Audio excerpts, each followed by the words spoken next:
Hi, my name is Patrick and this is Prep Mindful, your daily video practice in mindful test prep. Coming at you today with a PSAT math question. This was question 12 from section 3, the calculator-free math section, on the PSAT that was administered on Wednesday, November 2nd, 2016. Pause it.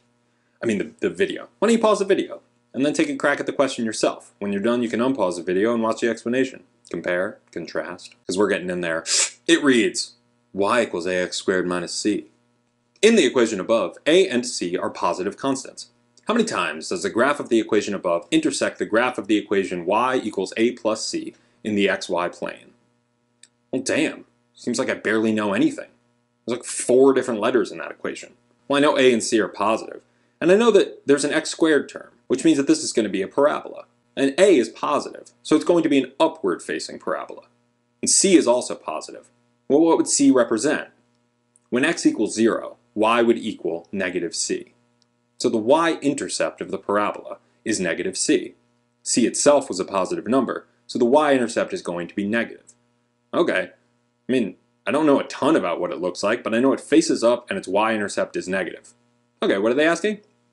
How many times does it intersect the graph of the equation y equals a plus c? Well, a plus c is some positive number, because it's 2 positive numbers added together.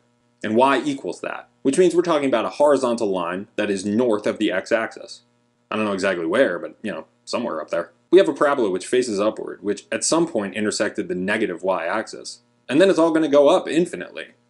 So I suppose it can't help but intersect this horizontal line at 2 different points. Cool. There were a ton of unknowns in that question, and sometimes we can get bogged down in paying too much attention to what we don't know. But we knew a few things. We knew that we had an x squared term, so we were talking about a parabola. We knew a was positive, so it faced upwards.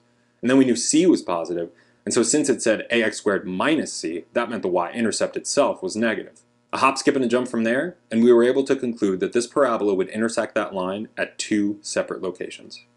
Sweet! If you enjoyed this video and found it helpful, why not subscribe to our channel? And if you have any questions about this problem or any others, feel free to hit me up in the comments below, or you can email me at prepmindful@gmail.com. In the meantime, my name is Patrick, and this has been Prep Mindful.